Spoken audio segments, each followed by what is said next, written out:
CIET-NCERT द्वारा प्रस्तुत है विज्ञान की ध्वनि पाठ्यपुस्तक कक्षा 8। विज्ञान कक्षा 8 अध्याय 7 पौधे एवं जंतुओं का संरक्षण पृष्ठ संख्या 77 से पृष्ठ संख्या 89 तक। तो आइए सुनते हैं अध्याय 7 पौधे एवं जंतुओं का संरक्षण।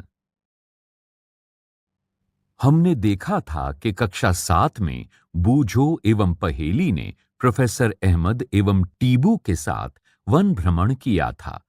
वो अपने सहपाठियों के साथ अपने अनुभव बांटने के लिए बहुत उत्सुक थे। कक्षा के दूसरे सहपाठी भी अपने अपने अनुभव बांटने के लिए अत्यंत उत्सुक थे, क्योंकि उनमें से कुछ भरतपुर अभयारण्य भ्रमण करने गए थे। कुछ ने काजीरंगा राष्ट्रीय उद्यान, लोकचाऊ वन्य जंतु अभयारण्य तथा ग्रेट निकोबार बायोस्फीयर रिजर्व यानी वृहद निकोबार जैव मंडल संरक्षित क्षेत्र, बाघ संरक्षित क्षेत्र इत्यादि के बारे में सुना था। पहेली ने पूछा, राष्ट्रीय उद्यानों, वन्य जंतु अभयारण्यों एवं जैव मंडल संरक्षित क्षेत्रों को बनाने का क्या उद्देश्य है? 7.1 वनोन्मूलन एवं इसके कारण। हमारी पृथ्वी पर नाना प्रकार के पौधे एवं जंतु पाए जाते हैं। ये मानव जाति के अस्तित्व एवं भली प्रकार से रहने के लिए आवश्यक होते हैं। आज इन जीवों के अस्तित्व के लिए वनोन्मूलन एक बहुत बड़ा खतरा बन गया है। हम जानते हैं कि वनोन्मूलन का अर्थ है वनों को समाप्त करने पर प्राप्त भूमि का अन्य कार्यों में उपयोग करना। वन में वृक्षों की कटाई इन उद्देश्यों से की जाती है।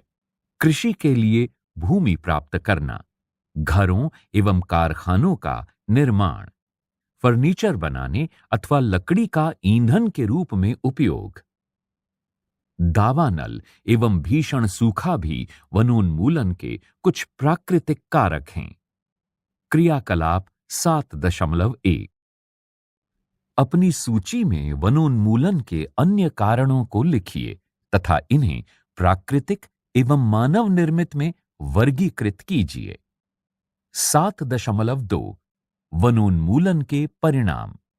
पहेली एवं बूझो ने वनोन्मूलन के परिणाम याद करने का प्रयास किया। उन्हें स्मरण है कि वनोन्मूलन से पृथ्वी पर तापमान एवं प्रदूषण के स्तर में वृद्धि होती है। इससे वायुमंडल में कार्बन डाइऑक्साइड का स्तर बढ़ता है। भौम जल स्तर का भी निम्नीकरण हो जाता है। उन्हें पता है कि वनोन्मूलन से प्राकृतिक संतुलन भी प्रभावित होता है।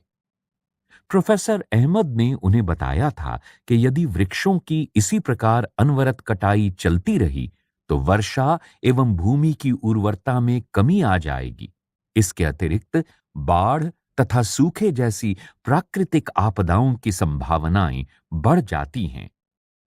बूझो ने पूछा, वनोन्मूलन से एक ओर जहां वर्षा में कमी आती है तो दूसरी ओर बाढ़ आना कैसे संभव हो सकता है?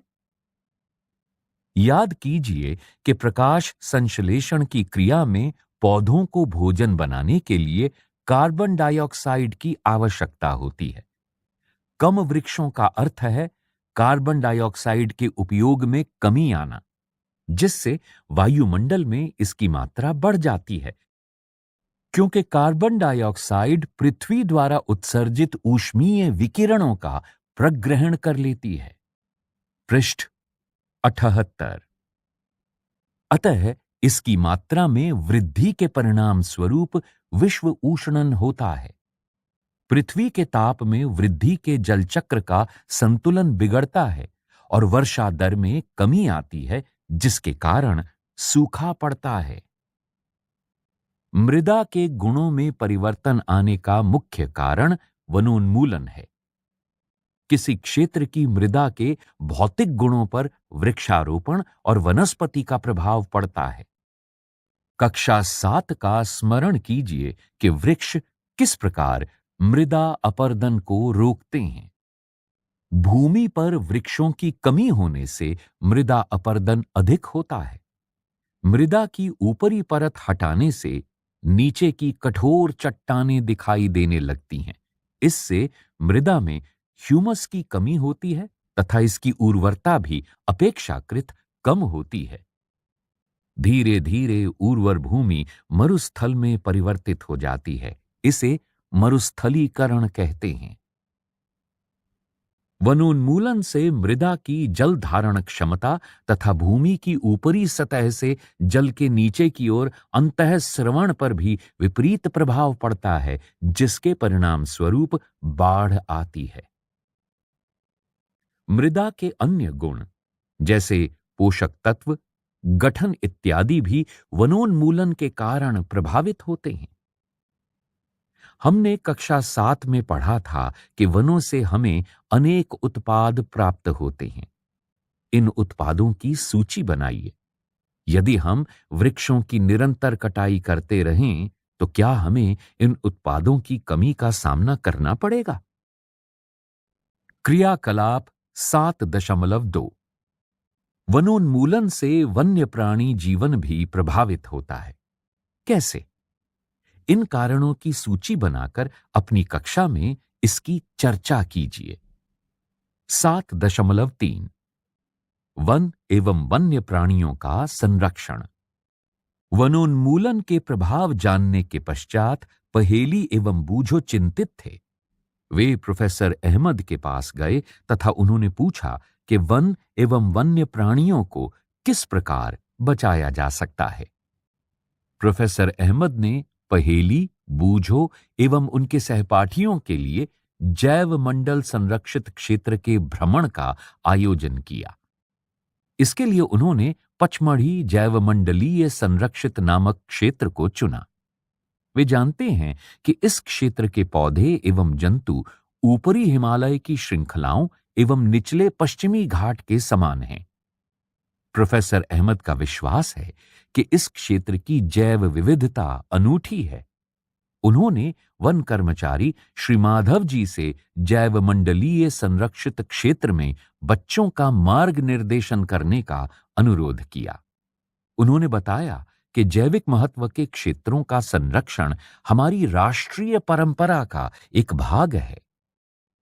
जैवमंडल पृथ्वी का वो भाग है जिसमें सजीव जीव पाए जाते हैं अथवा जो जीवन यापन के योग्य हैं।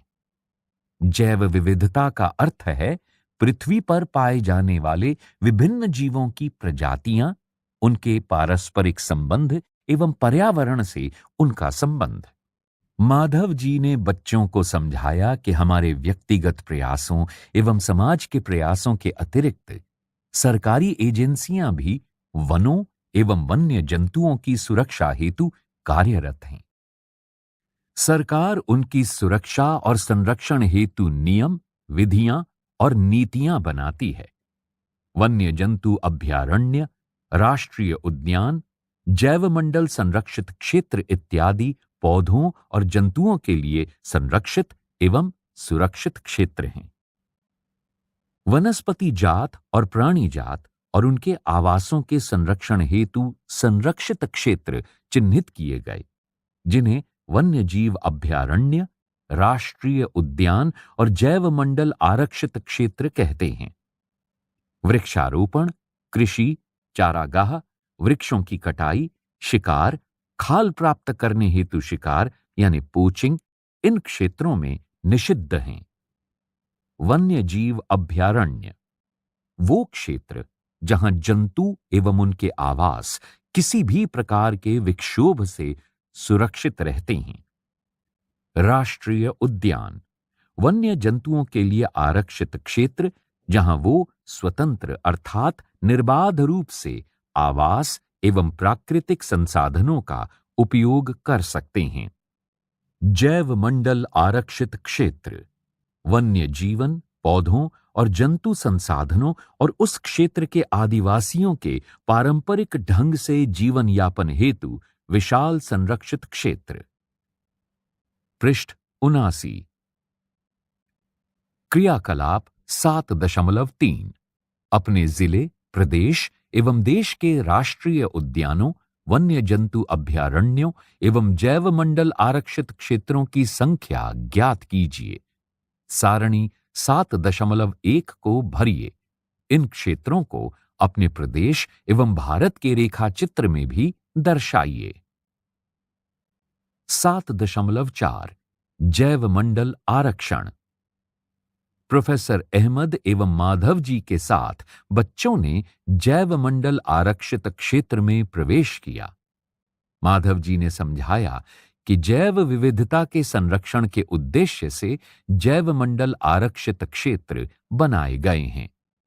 जैसा कि आप जानते ही हैं, जैव विविधता का अर्थ है किसी क्षेत्र विशेष में पाए जाने वाले सभी पौधों, जंतुओं और सूक्ष्म जीवों की विभिन्न प्रजातियां। किसी क्षेत्र का जैव मंडल आरक्षित क्षेत्र उस क्षेत्र की जैव विविधता एवं संस्कृति को बनाए रखने में सहायक होता है। किसी जैव मंडल आरक्षित क्षेत्र के अंतर्गत अन्य संरक्षित क्षेत्र भी हो सकते हैं। पचमढ़ी जैव मंडल आरक्षित क्षेत्र में सतपुड़ा नामक एक राष्ट्रीय उद्यान तथा बोरी एवं पचमढ़ी चित्र 7.1 नामक 2 वन्य जंतु अभयारण्य आते हैं। सारणी 7.1 संरक्षण हेतु सुरक्षित क्षेत्र। इस सारणी के अंतर्गत 4 शीर्षक दिए गए हैं: संरक्षित क्षेत्र, राष्ट्रीय उद्यान, वन्य जंतु अभयारण्य, जैव मंडल आरक्षित क्षेत्र। संरक्षित क्षेत्र के नीचे पहले बक्से में लिखा है मेरे जिले में, दूसरे बक्से में लिखा है मेरे प्रदेश में और तीसरे बक्से में मेरे देश में लिखा है। इन तीनों बक्सों के सामने दिखाए गए बक्से खाली हैं। इस पृष्ठ पर सबसे नीचे चित्र 7.1 दर्शाया गया है। ये पचमढ़ी जैव मंडल आरक्षित क्षेत्र का रेखाचित्र है। इसमें दिखाए गए प्रमुख क्षेत्र हैं: पचमढ़ी अभयारण्य, पिपरिया को जाने वाला रास्ता, पनारपानी गेट, पचमढ़ी, नीमधन, सतपुड़ा राष्ट्रीय उद्यान, बोरी अभयारण्य, बोरी, धैन, चूर्णा। संरक्षित क्षेत्र। पृष्ठ 80। क्रियाकलाप 7.4 आपके अपने क्षेत्र में जैव विविधता को विक्षोभित करने वाले कारकों की सूची बनाइए। इनमें से कुछ क्रियाकलाप अनजाने में ही जैव विविधता में विक्षोभ उत्पन्न कर सकते हैं। मनुष्य की इन गतिविधियों की सूची बनाइए। इन्हें कैसे रोका जा सकता है, अपनी कक्षा में इसकी चर्चा कीजिए तथा इसकी संक्षिप्त रिपोर्ट अपनी कॉपी में नोट कीजिए। 7.5 पेड़ पौधे एवं जीव जंतु। बच्चों ने भ्रमण करते समय जैव मंडल आरक्षित क्षेत्र की हरियाली संपदा की प्रशंसा की। वे लंबे लंबे सागौन यानी टीक के वृक्षों एवं वन्य प्राणियों को देखकर प्रसन्न थे। पहेली ने अचानक एक खरगोश देखा और उसे पकड़ने का प्रयास किया। वो उसके पीछे दौड़ने लगी। प्रोफेसर अहमद ने उसे रोका। उन्होंने समझाया कि जंतु अपने आवास में प्रसन्न रहते हैं, हमें उनको परेशान नहीं करना चाहिए। माधव जी ने समझाया कि कुछ जंतु एवं पौधे एक क्षेत्र विशेष में पाए जाते हैं। किसी विशेष क्षेत्र में पाए जाने वाले पेड़ पौधे उस क्षेत्र के वनस्पति जात एवं जीव जंतु प्राणी जात कहलाते हैं। साल, सागौन, आम, जामुन, सिल्वर फर्न, अर्जुन इत्यादि वनस्पति जात हैं तथा चिंकारा, नीलगाय, बाकिंग हिरण, चीतल, तेंदुआ, जंगली कुत्ता, भेड़िया इत्यादि पचमढ़ी जैव मंडल आरक्षित क्षेत्र के प्राणी जात हैं। चित्र 7.2 इस पृष्ठ पर नीचे चित्र 7.2 दिखाया गया है। ए, ये जंगली कुत्ते का चित्र है। बी, इस चित्र में चीतल दिखाया गया है। सी, ये भेड़िए का चित्र है। डी, इस चित्र में कैमरे की ओर देखता हुआ जो जीव है वो तेंदुआ है। ई, ये फर्न है। एफ, ये जामुन के वृक्ष का चित्र है। पृष्ठ 81। क्रियाकलाप 7.5 अपने स्थानीय क्षेत्र के वनस्पति जात और प्राणी जात की पहचान कर उनकी सूची बनाइए। 7.6 विशेष क्षेत्रीय प्रजाति। बच्चे शीघ्र ही शांतिपूर्वक गहरे वन में प्रविष्ट हो गए। बच्चे एक विशालकाय गिलहरी को देखकर अचंभित रह गए। इस गिलहरी की एक लंबी फरदार पूंछ है। वे इसके विषय में जानने के लिए बहुत उत्सुक हैं। माधव जी ने बताया कि इसे विशाल गिलहरी कहते हैं और ये यहाँ की विशेष क्षेत्रीय स्पीशीज है। पौधों एवं जंतुओं की वो स्पीशीज जो किसी विशेष क्षेत्र में विशिष्ट रूप से पाई जाती है उसे विशेष क्षेत्रीय स्पीशीज कहते हैं। ये किसी अन्य क्षेत्र में प्राकृतिक रूप से नहीं पाई जाती। किसी विशेष प्रकार का पौधा या जंतु किसी विशेष क्षेत्र, राज्य अथवा देश की विशेष क्षेत्रीय हो सकते हैं। माधव जी ने पचमढ़ी जैव मंडल आरक्षित क्षेत्र में स्थित साल और जंगली आम चित्र 7.3 के पेड़ को दिखाकर विशेष क्षेत्रीय वनस्पति जगत का उदाहरण दिया। इस पृष्ठ पर बाईं ओर नीचे चित्र 7.3 दिखाया गया है। ये चित्र जंगली आम के वृक्ष का है। पहेली ने पूछा, मैंने सुना है कि कुछ विशेष क्षेत्रीय स्पीशीज विलुप्त हो सकती हैं। क्या यह सच है? विसन यानी भारतीय विशाल गिलहरी चित्र 7.3 तथा उड़ने वाली गिलहरी इस क्षेत्र के विशेष क्षेत्रीय प्राणी हैं। प्रोफेसर अहमद ने बताया कि इनके आवास के नष्ट होने, बढ़ती हुई जनसंख्या एवं नई स्पीशीज के प्रवेश से विशेष क्षेत्रीय स्पीशीज के प्राकृतिक आवास पर प्रभाव पड़ सकता है तथा इनके अस्तित्व को भी खतरा हो सकता है। इस पृष्ठ पर बाईं ओर बीच में चित्र 7.3 दिखाया गया है। ये चित्र विशाल गिलहरी का है। स्पीशीज सजीवों की समष्टि का वो समूह है जो एक दूसरे से अंतर्जनन करने में सक्षम होते हैं।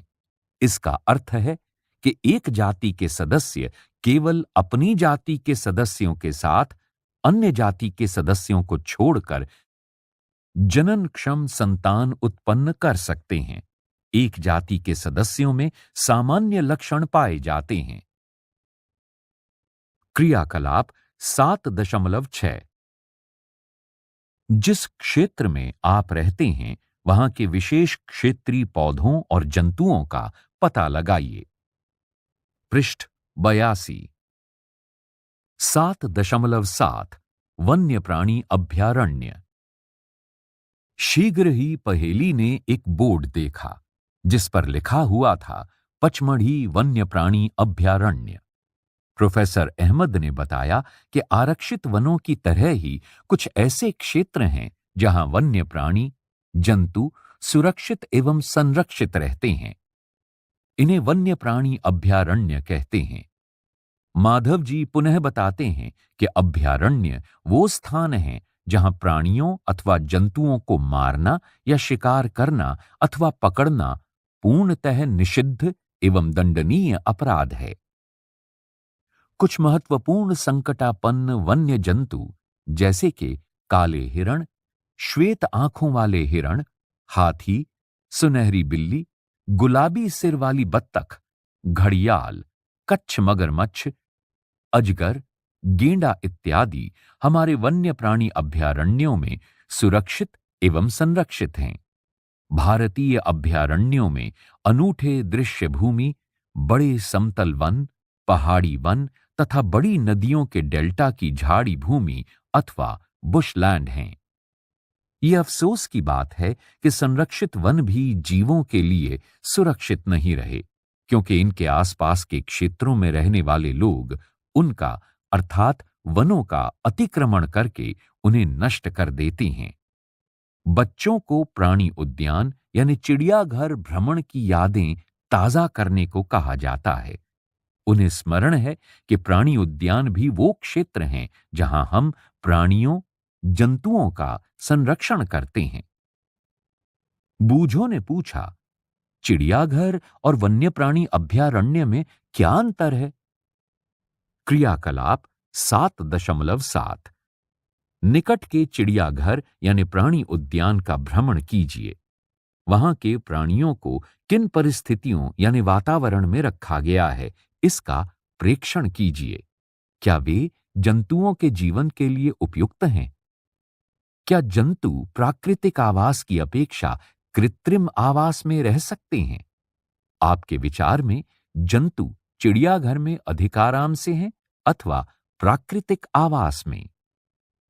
7.8 राष्ट्रीय उद्यान।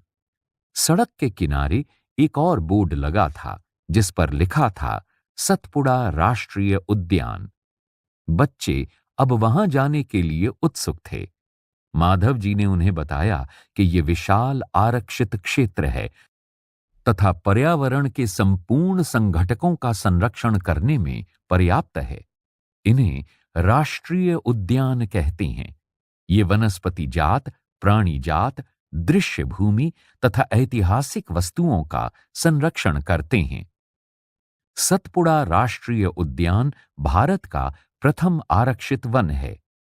सर्वोत्तम किस्म की टीक यानी सागौन इस वन में मिलती है। सतपुड़ा राष्ट्रीय उद्यान की चट्टानों में आवास यानी शरण भी स्थित है।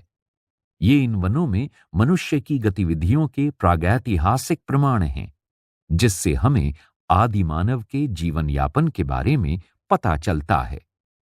चट्टानों के इन मानव आवासों में कुछ पेंटिंग कलाकृतियां भी मिलती हैं। पचमढ़ी जैव मंडल संरक्षित क्षेत्र में 55 चट्टान आवास की पहचान की जा चुकी है। जंतु एवं मनुष्य को इन कलाकृतियों में लड़ते हुए, शिकार, नृत्य एवं वाद्य यंत्रों को बजाते हुए दर्शाया गया है। आज भी अनेक आदिवासी जंगल में रहते हैं।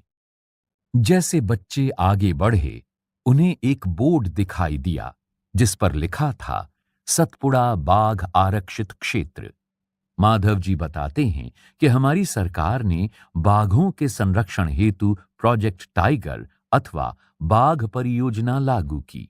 इस परियोजना का उद्देश्य अपने देश में बाघों की उत्तरजीविता एवं संवर्धन करना था। पृष्ठ 83। इस पृष्ठ पर ऊपर चित्र 7.4 दर्शाया गया है। ये बाघ का चित्र है। चित्र 7.5। इस चित्र में जंगली भैंसा दिखाया गया है। चित्र 7.6। इस चित्र में 12 सिंघा देखा जा सकता है। बूझों ने पूछा, क्या इस वन में बाघ अभी भी पाए जाते हैं? मुझे उम्मीद है कि मैं बाघ देख सकता हूं। बाघ उन स्पीशीज में से एक हैं जो धीरे धीरे हमारे वनों से विलुप्त होते जा रहे हैं, परंतु सतपुड़ा आरक्षित क्षेत्र में बाघों की संख्या में वृद्धि हो रही है। अतः ये संरक्षण का अनूठा उदाहरण है। किसी समय शेर, हाथी, जंगली भैंसे चित्र 7.5 तथा 12 सिंघा चित्र 7.6 भी सतपुड़ा राष्ट्रीय उद्यान में पाए जाते थे। वे जंतु जिनकी संख्या एक निर्धारित स्तर से कम होती जा रही है और वे विलुप्त हो सकते हैं, संकटापन्न जंतु कहलाते हैं। बूझों को डायनासोर के विषय में याद दिलाया गया जो लाखों वर्ष पूर्व विलुप्त हो चुके थे। कुछ जीवों के प्राकृतिक आवास में व्यवधान होने से उनके अस्तित्व को खतरा पैदा हो गया है। प्रोफेसर अहमद ने बताया कि पौधों और जंतुओं के संरक्षण के उद्देश्य से सभी राष्ट्रीय उद्यानों में कड़े नियम लागू किए जाते हैं। मानवीय गतिविधियां जैसे चराना, अवैध शिकार, जानवरों को पकड़ना या मारना, जलावन पौधे की लकड़ी या औषधीय पौधे एकत्र करना स्वीकार्य नहीं है। पहेली ने पूछा, क्या केवल बड़े जंतुओं को ही विलुप्त होने का खतरा है? माधव जी पहेली को बताते हैं कि बड़े जंतुओं की अपेक्षा छोटे प्राणियों के विलुप्त होने की संभावना कहीं अधिक है। अक्सर हम सांप, मेंढक, छिपकली, चमगादड़ तथा उल्लू इत्यादि को निर्दयता से मार डालते हैं और पारितंत्र में उनके महत्व के विषय में सोचते भी नहीं हैं। उनको मारकर हम स्वयं को हानि पहुंचा रहे हैं। यद्यपि वे आकार में छोटे हैं, परंतु पारितंत्र में उनके योगदान को अनदेखा नहीं किया जा सकता। वे आहार जाल एवं आहार श्रृंखला के भाग हैं, जिसके बारे में आप कक्षा 7 में पढ़ चुके हैं। किसी क्षेत्र के सभी पौधे, प्राणी एवं सूक्ष्म जीव अजैव घटकों जैसे जलवायु, भूमि यानी मिट्टी, नदी, डेल्टा इत्यादि संयुक्त रूप से किसी पारितंत्र का निर्माण करते हैं। बूझों ने कहा, मुझे आश्चर्य होगा यदि संकटापन्न स्पीशीज का कोई रिकॉर्ड भी हो। 7.9 रेड डाटा पुस्तक। प्रोफेसर अहमद बच्चों को रेड डाटा पुस्तक के विषय में समझाते हैं। वो उनको बताते हैं कि रेड डाटा पुस्तक वो पुस्तक है जिसमें सभी संकटापन्न स्पीशीज का रिकॉर्ड रखा जाता है। पौधों, जंतुओं और अन्य स्पीशीज के लिए अलग अलग रेड डाटा पुस्तकें हैं। रेड डाटा पुस्तक के विषय में अधिक जानकारी आप कंप्यूटर पर www.jdov.in/envis/page102htm/new/plants.htm से प्राप्त कर सकते हैं।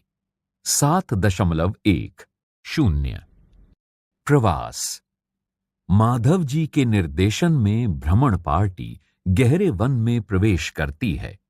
वो तवा संरक्षित क्षेत्र में कुछ समय आराम करते हैं। पहेली ने नदी के समीप कुछ पक्षी देखे। माधव जी बताते हैं कि ये प्रवासी पक्षी हैं। ये पक्षी संसार के अन्य भागों से उड़कर यहां आए हैं। जलवायु में परिवर्तन के कारण प्रवासी पक्षी प्रत्येक वर्ष सुदूर क्षेत्रों से एक निश्चित समय पर उड़कर आते हैं। वो यहां अंडे देने के लिए आते हैं, क्योंकि उनके मूल आवास में बहुत अधिक शीत के कारण वो स्थान उस समय जीवन यापन हेतु अनुकूल नहीं होता। ऐसे पक्षी जो उड़कर सुदूर क्षेत्रों तक लंबी यात्रा करते हैं, प्रवासी पक्षी कहलाते हैं। जैसा कि पहेली ने कक्षा 7 में पढ़ा। पहेली ने कहा, क्या होगा जब हमारे पास लकड़ी ही नहीं बचेगी? क्या लकड़ी का कोई विकल्प उपलब्ध है? मैं जानती हूं कि कागज एक महत्वपूर्ण उत्पाद है जो हमें वनों से प्राप्त होता है। मुझे आश्चर्य है कि यदि कागज का कोई और विकल्प उपलब्ध हो। 7.11 कागज का पुनः चक्रण। प्रोफेसर अहमद बच्चों का ध्यान वनोन्मूलन के एक और कारण की ओर आकर्षित करते हैं। वो उन्हें बताते हैं कि 1 टन कागज प्राप्त करने के लिए पूर्ण रूपेण विकसित 17 वृक्षों को काटा जाता है। अतः हमें कागज की बचत करनी चाहिए। प्रोफेसर अहमद ये भी बताते हैं कि उपयोग के लिए कागज का 5 से 7 बार तक पुनः चक्रण किया जा सकता है।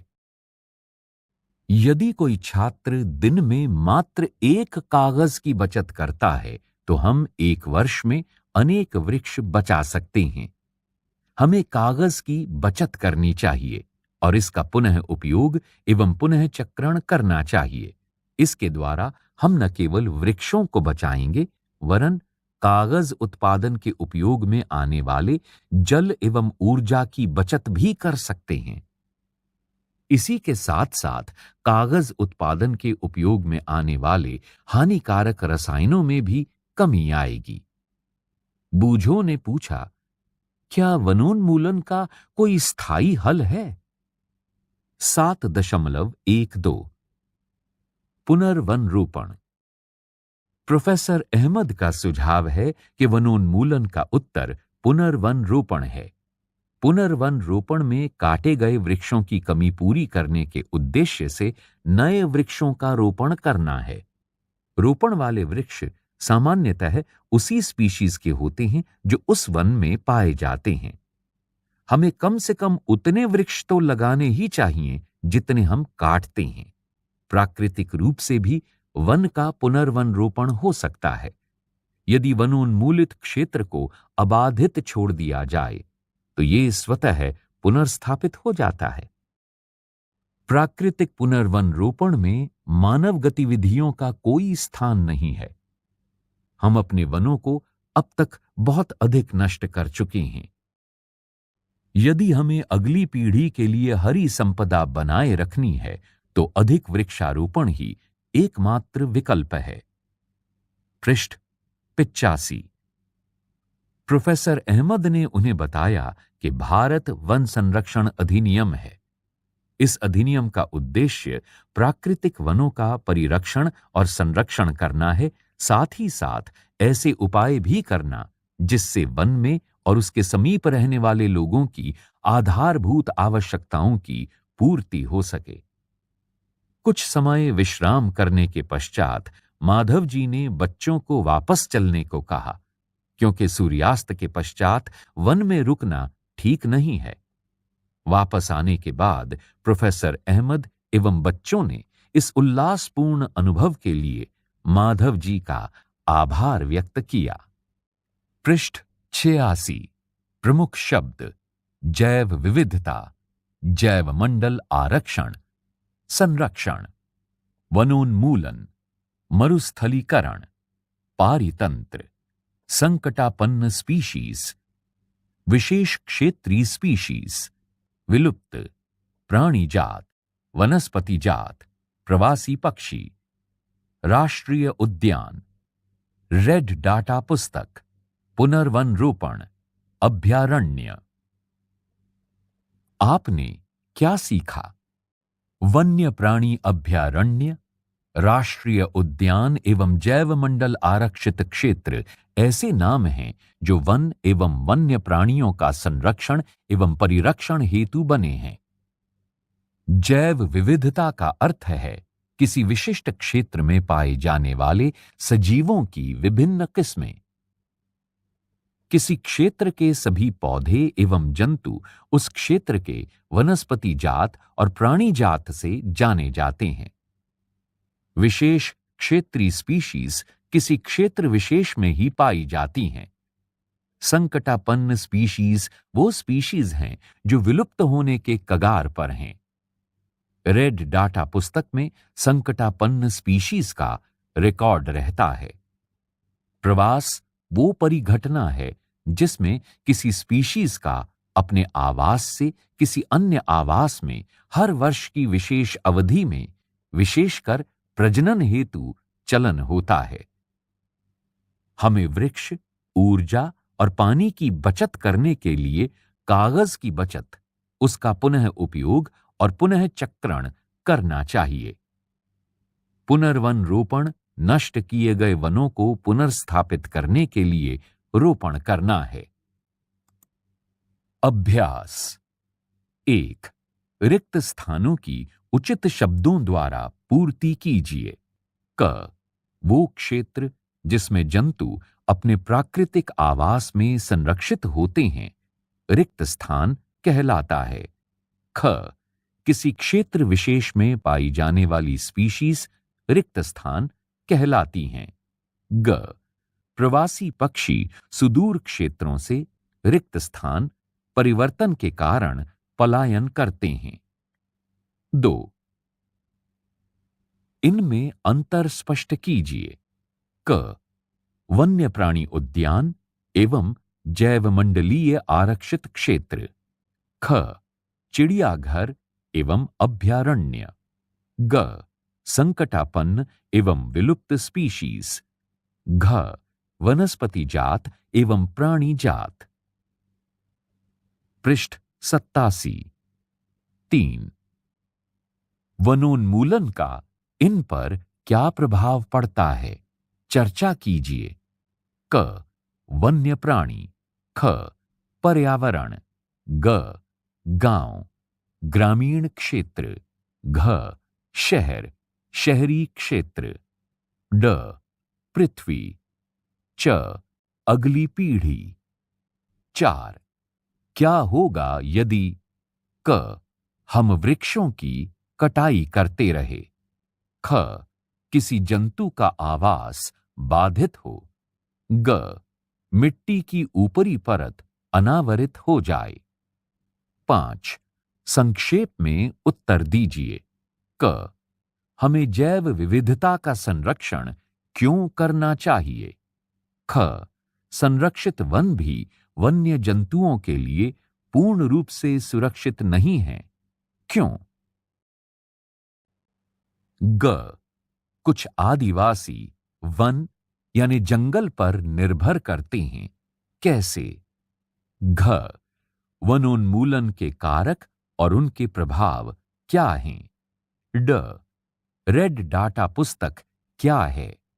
च, प्रवास से आप क्या समझते हैं। 6, फैक्ट्रियों एवं आवास की मांग की आपूर्ति हेतु वनों की अनवरत कटाई हो रही है, क्या इन परियोजनाओं के लिए वृक्षों की कटाई न्याय संगत है, इस पर चर्चा कीजिए तथा एक संक्षिप्त रिपोर्ट तैयार कीजिए। 7, अपने स्थानीय क्षेत्र में हरियाली बनाए रखने में आप किस प्रकार योगदान दे सकते हैं, अपने द्वारा की जाने वाली क्रियाओं की सूची तैयार कीजिए। 8, वनोन्मूलन से वर्षा दर किस प्रकार कम हुई है, समझाइए। 9, अपने राज्य के राष्ट्रीय उद्यानों के विषय में सूचना एकत्र कीजिए। भारत के रेखा मानचित्र में उनकी स्थिति दर्शाइए। 10, हमें कागज की बचत क्यों करनी चाहिए, उन कार्यों की सूची बनाइए जिनके द्वारा आप कागज की बचत कर सकते हैं। 11, दी गई शब्द पहेली को पूरा कीजिए। ऊपर से नीचे की ओर एक विलुप्त स्पीशीज की सूचना वाली पुस्तक। 2, पौधों, जंतुओं एवं सूक्ष्म जीवों की किस्में एवं विभिन्नताएं। पृष्ठ 88। बाईं से दाईं ओर। 2, पृथ्वी का वो भाग जिसमें सजीव पाए जाते हैं। 3, विलुप्त हुई स्पीशीज। 4, एक विशिष्ट आवास में पाई जाने वाली स्पीशीज। विस्तारित अधिगम, क्रियाकलाप एवं परियोजनाएं। 1, इस सत्र में अपने पड़ोस में कम से कम 5 विभिन्न पौधे लगाइए तथा उनके बड़े होने तक उनका रखरखाव भी कीजिए। 2, प्रतिज्ञा कीजिए कि इस वर्ष आप अपने मित्रों एवं संबंधियों को उनकी उपलब्धियों अथवा जन्मदिन जैसे अवसर पर न्यूनतम 5 पौधे उपहार में देंगे तथा उन्हें प्रोत्साहित करेंगे कि वो भी उपहार में 5 पौधे अपने मित्रों को देंगे। वर्ष के अंत में इस श्रृंखला में उपहार दिए गए पौधों की संख्या ज्ञात कीजिए। 3, क्या आदिवासियों को वन के प्रमुख क्षेत्र में रहने से वंचित करना न्याय संगत है? अपनी कक्षा में इस विषय पर चर्चा कीजिए तथा इसके पक्ष एवं विपक्ष के तर्क को अपनी कॉपी में लिखिए। 4. निकट के किसी पार्क की जैव विविधता का अध्ययन कीजिए। इसकी वनस्पति जात एवं प्राणी जात का फोटोग्राफ एवं आरेखित चित्रों सहित एक विस्तृत रिपोर्ट तैयार कीजिए। 5. इस अध्याय से आपको जो नई सूचना प्राप्त हुई है उसकी सूची बनाइए। आपको कौन सी सूचना सबसे अच्छी लगी और क्यों? 6. कागज के विभिन्न उपयोगों की सूची बनाइए। मुद्रा के नोट का ध्यानपूर्वक प्रेक्षण कीजिए। क्या आपको नोट के कागज एवं अपनी कॉपी के कागज में कोई अंतर नजर आता है? पता लगाइए कि मुद्रा के नोट के लिए उपयोग किया जाने वाला कागज कहां बनता है। 7. कर्नाटक सरकार ने प्रोजेक्ट हाथी नामक परियोजना राज्य में एशियन हाथी की सुरक्षा हेतु प्रारंभ की है। इसके विषय में जानकारी प्राप्त कीजिए तथा अन्य संकटापन्न स्पीशीज के संरक्षण हेतु चलाई गई अन्य परियोजनाओं की जानकारी प्राप्त कीजिए। पृष्ठ 89। क्या आप जानते हैं? 1. विश्व में जंगली बाघों की आधी से अधिक संख्या भारत में पाई जाती है। इसी प्रकार 65% एशियन हाथी, 85% एक सींग वाले गेंडे एवं 100% एशियन शेर भारत में ही पाए जाते हैं। 2. विश्व के 12 बड़े जैव विविधता वाले देशों में भारत का 6ठा स्थान है। विश्व के 34 जैव विविधता तप्त स्थलों में से 2 भारत में स्थित हैं। ये हैं पूर्वी हिमालय और पश्चिमी घाट। ये क्षेत्र जैव विविधता के बहुत धनी हैं। 3. आज वन्य प्राणियों को सबसे अधिक खतरा अतिक्रमण से उनके आवास नष्ट होने का है। 4. भारत में विश्व की संकटापन्न स्पीशीज की संख्या 172 है, जो विश्व की संकटापन्न स्पीशीज का 2.9% है। पूर्वी हिमालय के तप्त स्थल में पशु और पौधों की स्पीशीज को शामिल करते हुए लगभग 163 वैश्विक संकटापन्न स्पीशीज हैं।